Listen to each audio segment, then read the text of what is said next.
What is going on in the real estate market? Agents that have been in this business for 15, 20, 30 years have never seen anything like this. It's happening all across the country and it's happening in Georgia. What is going on? We all know that things have been hugely competitive in the housing market. Interest rates are at historic lows, inventory is at historic lows. Are we headed towards a market crash in 2021? Anytime I make small talk with buyers, sellers, other agents, or really anyone, the conversation always heads to, there's no way that things can keep up at this pace. The market is bound to crash. While I can't predict the future and I don't know for certain what will happen, I know there are some things that are good and some bad things that are happening right now in this real estate market in 2021. One thing that I know for sure is that it is a tough market out there for first-time home buyers, and here's why. Interest rates are at historic lows right now. Having an interest rate in the twos was basically unheard of until the early month and the later part of 2020 when they dipped all the way down to as low as 2.65%. And since interest rates were so low, you had a flood of buyers that came out of the market wanting to purchase a home. Everyone and their mother wanted to buy a house. Of course you do. It's cheaper at those interest rates to buy than it is to rent. Now, at the same time, you had not nearly as many people wanting to sell their house due to the current climate of the world. They didn't want people coming in and out of their homes for showing and open houses, so they drastically reduced the amount of homes that were for sale. Since there are so few homes for sale to buy, the cost of homes shot up, and year over year, we're looking at 10% more for a home selling this year than what it did at the early part of 2020. And people are making a ton of money on the sale of their home. It's also caused buyers to make outrageous offers on homes in order to get that home under contract. So let's talk about the supply here in the Atlanta market.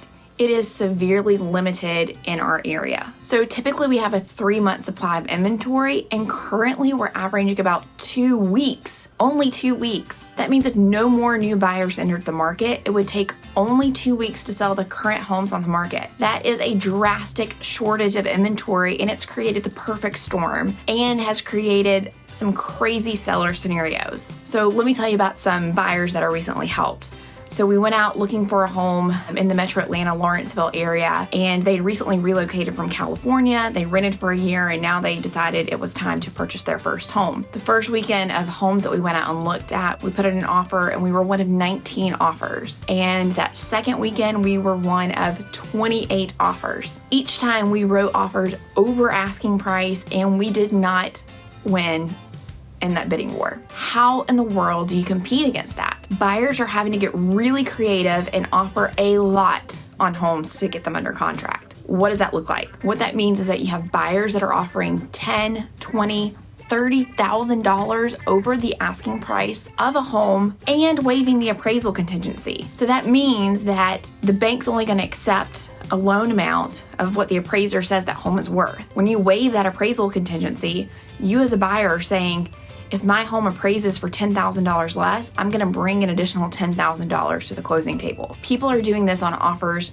that are $10,000, $20,000, and $30,000 over asking price. As you can imagine, that is a crazy scenario and something that never would have happened or was extremely rare, even as short as last year in 2020. We just weren't seeing that in the real estate market. So because of all this demand, it's driving up the prices of all of the homes in the metro Atlanta area, and we're hearing these same stories all throughout the country. So say your neighbor sells their house and the person that bought it paid over asking, they waive that appraisal. When you go to get your home appraised, that appraiser is going to use that house down the street as a comparable home, which is going to drive up the worth of your house.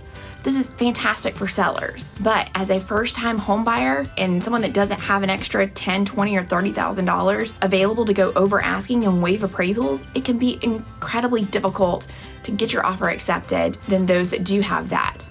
If you're an FHA or a VA buyer right now, it is so hard because most buyers with those loan programs do not have those additional funds to go over. And if you're thinking about asking for repairs, forget it. Unless there's something majorly wrong with the home, sellers are essentially able to kind of set any kind of demands that they want right now in the offers that they're looking at. So let's go back to those buyers that I helped a couple weekends ago. We were one of 19 and 28 offers. What happened to them? Thankfully, and this is why you should be using a really great agent, is you need someone that can get creative in helping you find off-market properties.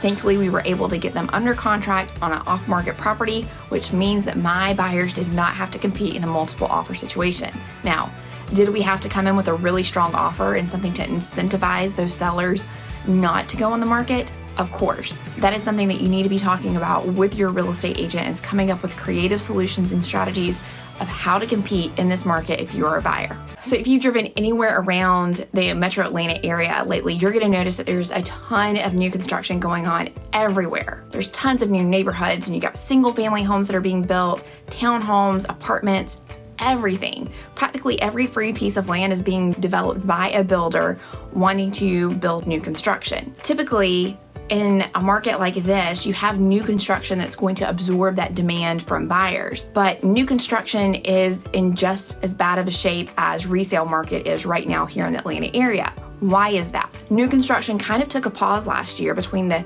increase in supplies, decrease in labor, and kind of the unsteadiness of the year. Some builders paused their building last year. At the end of 2020, of course, the housing market came back really strong, and so you had a lot of buyers that built or that bought those spec homes. A spec home is a home that a builder has built that does not have a buyer for that home yet.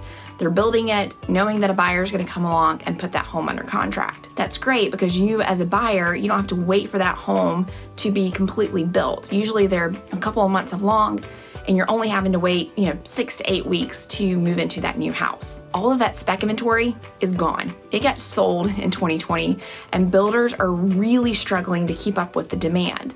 Most new home communities in the Metro Atlanta area, the builders do not have any spec inventory, and you are having to build a house from the ground up. Depending on the builder, you're looking at anywhere between 4 to 6 months to the completion of that home from the time that you put it under contract. So you can see that this is not really solving the immediate problem that we have right now in today's market if you needed to go find a home, 30 to 45 days from now to move into. New construction options just are not there for you. So new construction can be a great option for buyers right now in this tough real estate market because you have less competition. More than likely, you're not competing against multiple offers to get that new construction home under contract. But the downside is that you're going to have to wait for that home to be built. So in some other good news for buyers, there are sellers that are gaining confidence to sell now that vaccines are going out. And plus you have the natural upswing of sellers that we always see in the spring and summer months. That's also going to add some more options for buyers. People, usually like to wait until the school year is out or close to the school year is out to make a move, especially when they're making moves to jobs, school changes, those sorts of things. So we can anticipate that there's going to be a little bit more inventory that we typically see in the spring and summer months. However, experts are predicting that the demand far outweighs that expected inventory that we are supposed to get. So it's still going to be very competitive, and inventory is still going to remain relatively low. So let's go back to those interest rates.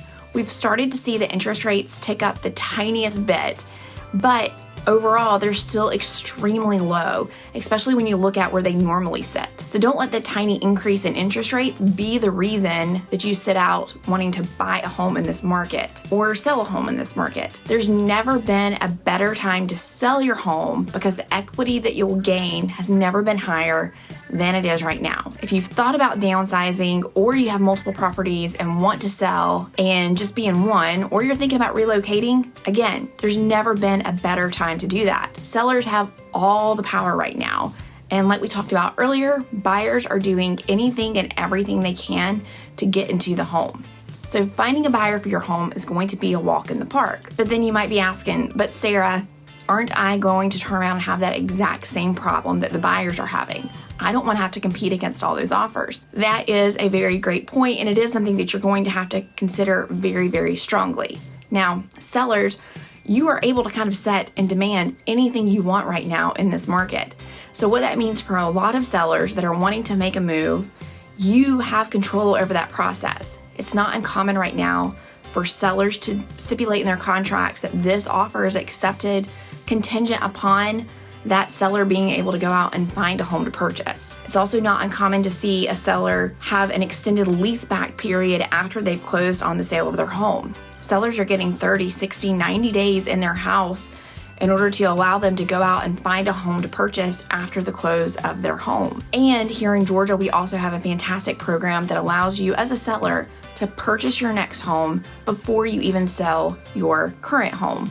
So there's a lot of strategies, and you need to meet with a really great real estate agent to help you talk through those options and come up with a really great plan to help you sell and meet your goals. So another thing I've heard a lot about is people speculate, is there going to be a ton of foreclosures in the future?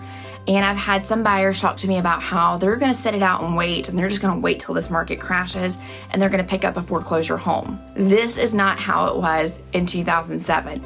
If you're waiting for that, you're going to wait a long time, and more than likely, you're going to pay a lot more for your home in the future than what the home prices are right now. This housing market is drastically different than the housing market crash of 2007.